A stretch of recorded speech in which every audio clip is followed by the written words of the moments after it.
Salut à tous la team OL, c'est même chaud pour OL Fan TV, très heureux de vous retrouver en cette belle journée de printemps. Ah non, il fait beau, hein. On se croirait au printemps, non, il fait un petit peu frais à Lyon, mais il fait beau, profitons-en. Oui, c'est le soleil d'hiver, je me trouve du côté de la Part-Dieu. Vous en avez l'habitude, je bosse dans le coin, donc là c'est la tour de la Part-Dieu. Lendemain de qualification, les Gones pour une finale. Ouh, on n'avait pas connu ça depuis très longtemps à l'OL. Finale de la Coupe de la Ligue. Alors l'adversaire de notre finale, on le saura ce soir. Soit le Paris Saint-Germain, soit le Stade de Reims. Moi j'ai mon petit avis sur la question. Je pense que vous aussi, ce serait une grosse surprise si ce n'était pas le Paris Saint-Germain. Du moins donc finale le 4 avril prochain au Stade de France. J'espère y être. J'espère que vous aussi, vous aurez peut-être l'occasion d'y aller.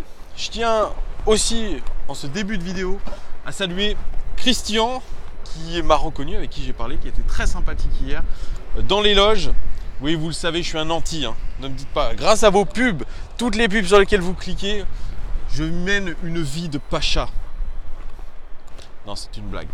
Bon les Gones, trêve de plaisanterie, retournons à nos moutons. Pas nos chèvres, nos moutons. Bon, quoique on aurait pu dire retournons à nos chèvres, parce que franchement, comme vous avez pu le voir dans mon vlog, pour ceux qui l'ont vu, le niveau était absolument affligeant. Le niveau de nos joueurs hier était catastrophique. On a reconnu cette équipe de l'Olympique Lyonnais qu'on avait laissée un mois plus tôt, d'ailleurs contre ce même LOSC à domicile.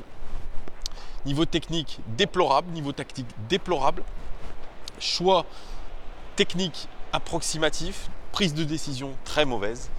Voilà, un match au bout du suspense, mais ça, je le dis pour l'Olympique Lyonnais, mais je le dis aussi pour Lille. Lille qui n'a pas été bon. Voilà, pourtant on a aligné une équipe qui était plutôt intéressante, hein, notamment avec un milieu assez technique, avec Thiago Mendes en point de base, avec à droite, je crois que c'était Maxence Cacré, à gauche Oussem Aouar. Donc ce milieu de terrain est censé être très technique.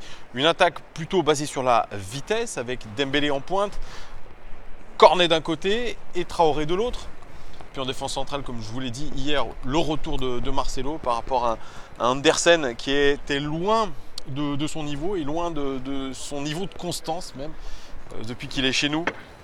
À droite, Raphaël qui retrouve petit à petit une place de titulaire. Et puis à gauche, Marsal qui, je pense, dans la tête de Rudy Garcia est quand même le meilleur choix quand il est en pleine possession de ses moyens, ce qui n'est pas le cas souvent. Donc une équipe, sans être incroyable, elle avait quand même plutôt de la gueule. Ah oui, dans les cages, Tatarusanu, mais ça vous en avez l'habitude, en Coupe de la Ligue, il est titularisé.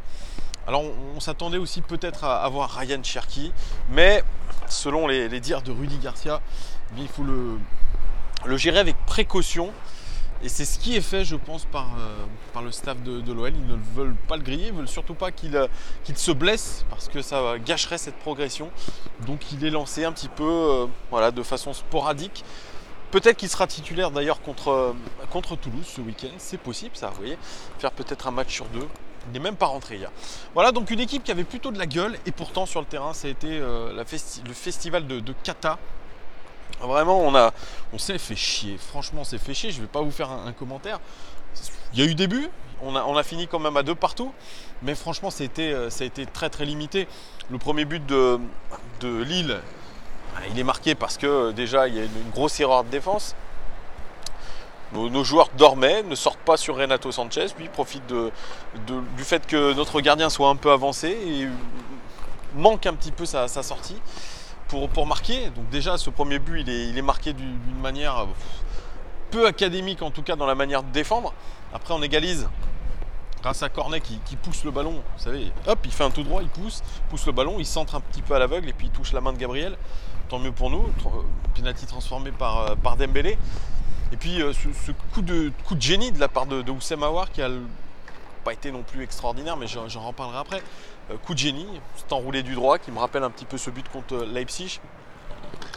Et puis coup du sort encore une fois avec Raphaël qui semble faire faute. Alors moi je dis dans mon vlog, je ne l'ai pas vu, j'étais assez loin de l'action. Moi je fais confiance à l'arbitre, il y a la VAR et tout. Mais sur les images, franchement, je suis loin de penser qu'il y a penalty.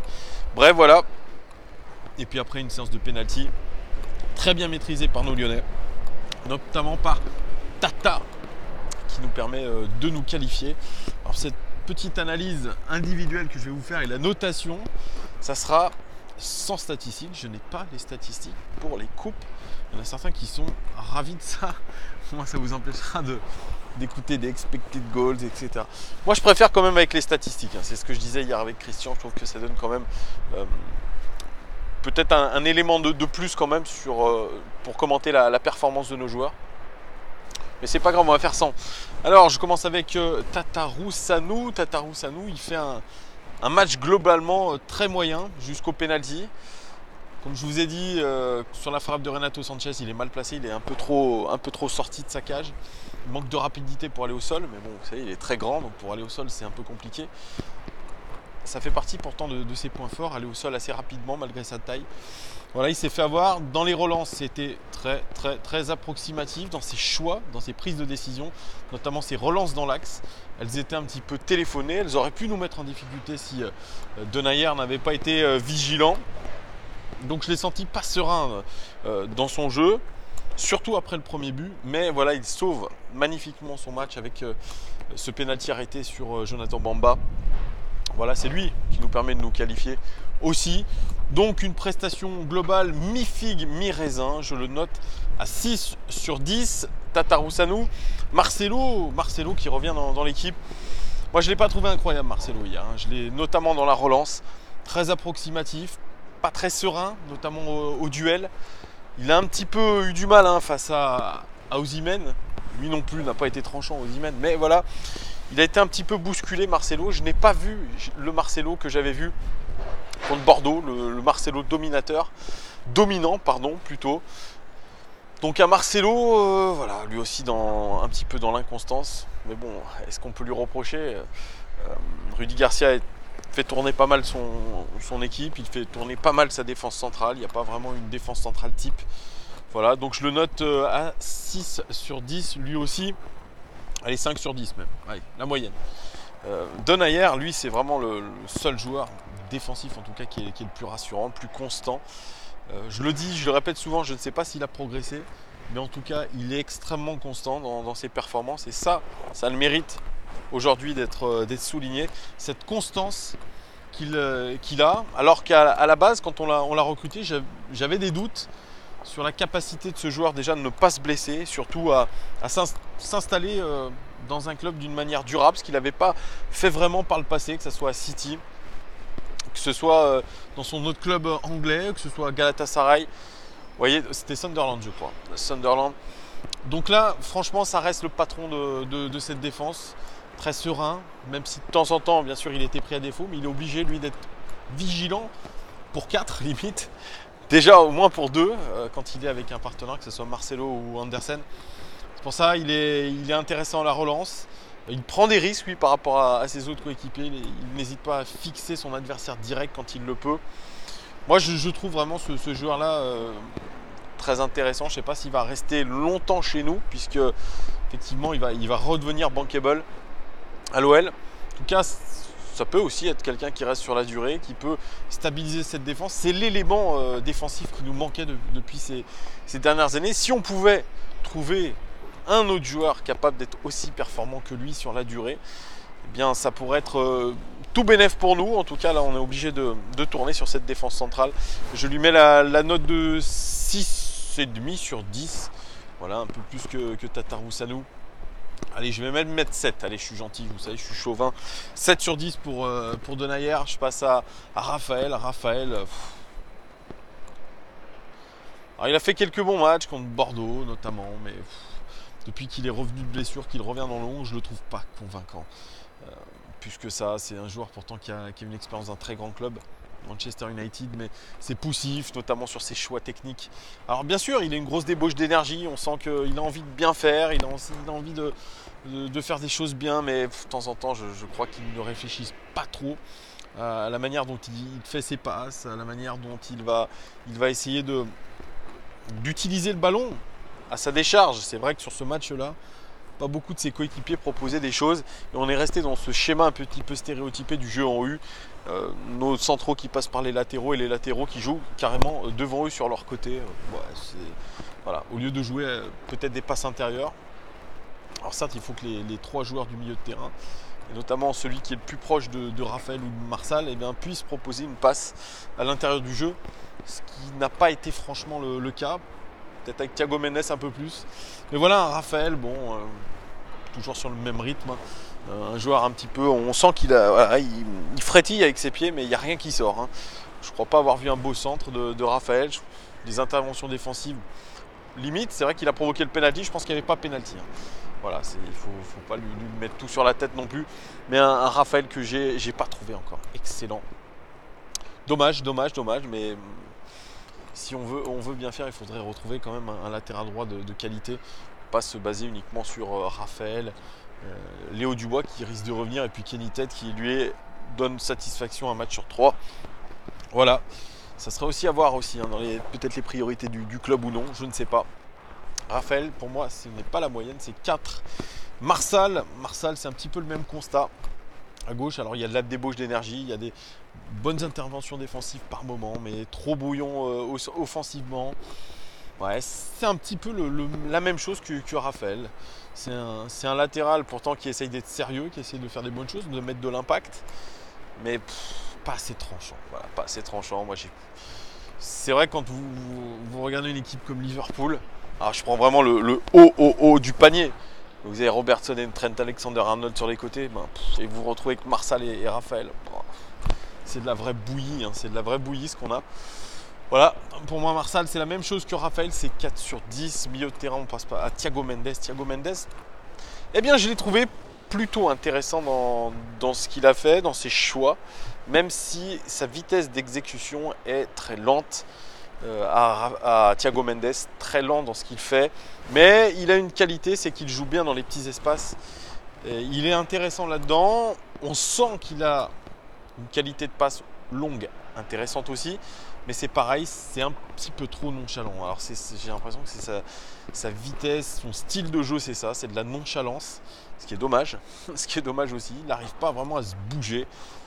Et on a l'impression de temps en temps de lui dire, on aimerait lui dire, hey, secoue-toi un peu, va plus vite dans tes transmissions, tu es capable de faire mieux. Mais bon, voilà, je ne vais pas non plus l'accabler, ça n'a pas été le plus mauvais sur ce match-là. Il a fait ce qu'il a pu, il a essayé de jouer plutôt vers l'avant aussi. Il a essayé aussi de proposer des solutions dans le jeu, au cœur du jeu pour son latéral, qui était Raphaël, si je me souviens bien. Match plutôt correct dans une position, je pense, qui est sa position préférentielle, sentinelle. Voilà, Thiago Mendes, je lui mets 5 sur 10. La moyenne passe à Maxence Cacré, qui revient après un match de suspension. Eh bien, Maxence Cacré, il n'a pas fait un bon match. Ça se voyait vraiment à l'œil nu, je le regardais, le pauvre, il était battu dans les duels. Souvent au sol d'ailleurs, Maxence Cacré. Beaucoup de passes vers l'arrière, beaucoup de passes latérales, alors que sa dernière rencontre, il a toujours essayé de verticaliser le jeu. Là, au contraire, c'était toujours vers l'arrière, toujours essayer de jouer petit bras. Alors, de ce que j'ai pu comprendre en loge avec les personnes qui sont un petit peu proches du club, il paraît que ça serait une consigne d'assurer, de toujours assurer avec la passe latérale, la passe en arrière. Mais à un moment donné, on en a marre aussi de ça, de ces espèces de ronronnement permanent, cette non-prise de risque.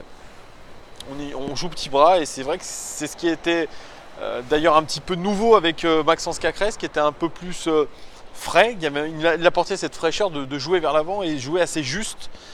Là, ça n'a pas du tout été le cas. Alors peut-être que physiquement, il est en train de souffrir, c'est possible aussi.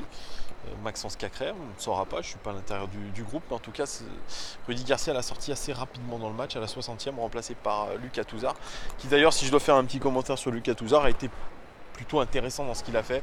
Il a fait du Lucas Touzard, mais il l'a fait plutôt bien. Lui qu'on annonce avec insistance sur le départ du côté du Hertha Berlin. Maxence Cacré, c'est 4 sur 10 cette fois-ci. Lui aussi doit essayer de gagner en régularité. C'est un jeune joueur avec beaucoup d'attentes autour de lui, mais il en est capable, Maxence Cacré, j'en suis sûr. Mais il ne faudrait pas que ça commence à cogiter. On verra sur le prochain match ce que va faire Rudy Garcia. Ce sera intéressant aussi de voir s'il le remet titulaire ou non. Possible qu'il l'ait préservé aussi. Possible aussi. À gauche du trio milieu de terrain, il y avait Houssem Aouar qui revenait lui parce qu'il était un petit peu blessé, je crois, au dernier match. Incertain. Sur le match, je ne l'ai pas trouvé tranchant. Il a fait une très belle action quand il a dribblé sur le côté gauche. Il a dressé un superbe centre à Bertrand Traoré. Et puis, sa seule vraie belle action, c'est cet enroulé du droit. Magnifique. Il a retrouvé ce sens du placement de la balle qui lui avait fait défaut un petit peu en début de saison, notamment. Cette capacité à enrouler son ballon. Il ne frappe pas très fort. Houssem Aouar, il a surtout cette science, je pense, de bien évaluer la position du gardien et surtout de trouver des belles zones quand il frappe. Je pense qu'il a exactement cette zone en tête, cet enroulé un petit peu petit filet. C'est exactement ce qu'il faut faire. C'est exactement ce qu'il veut faire. Je le trouve bon dans ce qu'il fait quand il est comme ça. C'est un facteur X de cette équipe. C'est vrai qu'il n'a pas été bon hier. Il a eu de rares éclairs. Mais voilà, il est tellement talentueux qu'à un moment donné, il peut débloquer une situation. Et c'est ce qu'on attend d'ailleurs d'un joueur de son niveau. C'est un jeune joueur, mais c'est un joueur aujourd'hui qui est sur le temps de la confirmation. C'est un des plus gros salaires du club. Donc oui, hier, il a justifié un petit peu ce statut, même sur une action. Voilà. Il n'a pas été bon sur tout le match, mais sur une action, il a permis de débloquer. C'est ça qui était très bon. C'est pour ça que je lui mets la note quand même de 7 sur 10, parce qu'il a cette capacité individuelle à faire la différence. Donc merci à lui. En attaque, on commence avec Bertrand Traoré. Bertrand Traoré, lui, il monte en puissance sur ses derniers matchs. Il monte clairement en puissance. C'est vrai qu'il est plus à l'aise sur ses prises de décision. Même si de temps en temps c'est un peu fouillis, il redescend beaucoup en défense. Il a un gros volume de jeu. Par contre, c'est vrai qu'il a toujours cette difficulté quand il se retrouve un petit peu dans les demi-espaces, sur les côtés. Quand il est dos au but, il fait toujours au lieu d'essayer quand vous êtes dos au but, vous essayez un petit peu de vous décaler le plus rapidement possible, de faire un petit geste pour vous remettre dans le sens du but. Lui, il fait toujours cette espèce de contrôle semelle. D'ailleurs, je crois que c'était Raphaël Cosmidis sur Twitter qui le disait. C'est vrai, je suis un petit peu d'accord avec lui. Cette espèce de contrôle semelle qui lui permet pas de faire grand chose, qui lui fait perdre du temps surtout. Un peu dommage, mais bon, il a été à l'origine d'une belle frappe, je crois, puis d'un ciseau qui aurait mérité mieux sur le centre de Houssem Aouar. Mais il y a du mieux, en tout cas, dans l'engagement. Lui, Bertrand Traoré, qui est annoncé du côté de Bournemouth pour 35 millions d'euros. J'aurai l'occasion d'ailleurs d'y revenir sur les toutes dernières rumeurs. Je vais vous faire une vidéo OL Daily Mercato, probablement avec un invité supporter, un nouvel invité supporter. Et vous verrez tout ça plus tard. Voilà, on parlera la rumeur Bruno Guimaraes notamment. Je ferai une petite présentation et puis des dernières rumeurs, Kadewere, Touzard. Et hier, voilà l'annonce que Bournemouth est intéressé par Bertrand Traoré. Peut-être que c'est parce qu'il a des clubs qui le suivent, il se met un petit peu plus au turbin. Bref, Bertrand Traoré que je note à 6 sur 10 hier. On passe à Maxwell Cornet. Maxwell Cornet qui évoluait plus dans un poste d'attaquant hier, plus que dans un poste de piston. Pas un bon match, Maxwell Cornet. Très peu de variations techniques, très peu de bons choix. Des bons replis défensifs. C'est vrai qu'il a aidé quand même Marsal sur son côté. Il a quand même réussi, lui, à obtenir un penalty transformé par Dembélé. C'est vrai, c'est lui qui pousse le ballon et qui centre. Ça, c'est, je pense, la seule chose positive qu'il a faite du match avec le penalty transformé, parce que pour le reste, ça reste faible. Techniquement, c'est faible. C'est surtout très inconstant aussi. Maxwell Cornet, voilà, ça reste encore une énigme. C'est un garçon qui est capable de débloquer une situation, lui aussi, comme ça, de temps en temps, avec des petits éclairs. Mais au niveau de la constance, parce que je parle souvent de cette constance, c'est très irrégulier quand même aussi au cours d'un même match. Brouillon aussi. Donc je lui mets la note de 5 sur 10, parce que vraiment il a provoqué le penalty, sinon c'était en dessous de la moyenne. On finit par Moussa Dembélé. Autant il avait fait un match extraordinaire contre Nantes au niveau de l'implication. Là, il a vraiment joué beaucoup sur le physique. Voilà, déménageur, les coups d'épaule, et ci et ça. Il a raté 2 occasions dans le jeu. Pas évidente non plus. Et puis il aurait eu ce mérite quand même de marquer le penalty aussi.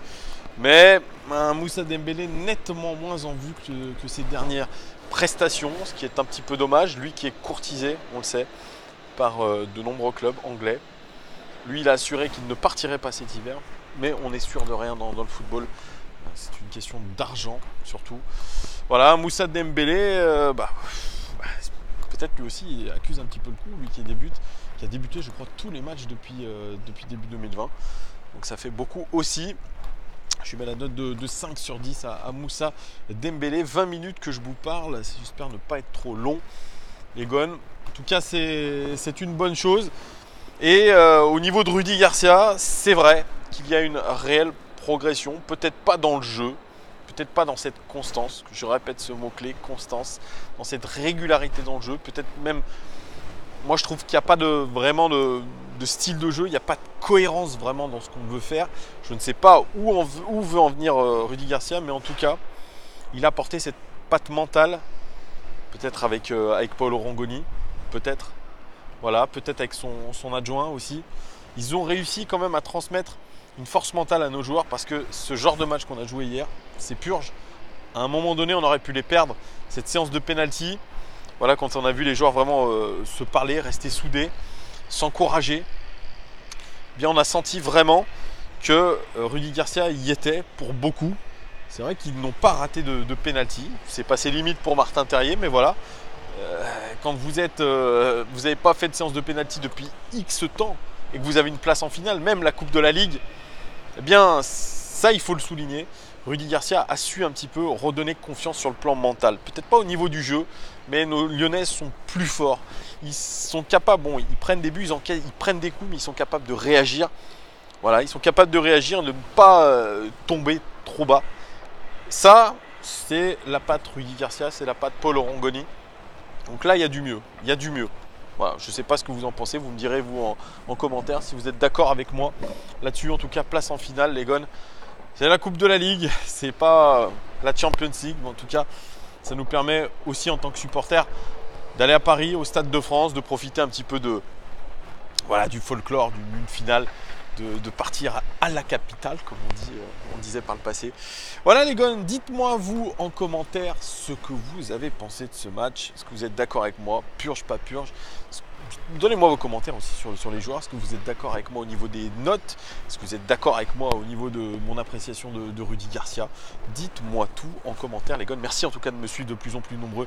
Merci de toutes vos marques de sympathie. Vraiment ça fait très plaisir. Et puis je vous donne rendez-vous pour une nouvelle vidéo OL Daily Mercato. Il y a des choses à dire. Ciao, ciao, ciao. Bye les Gones. Ciao.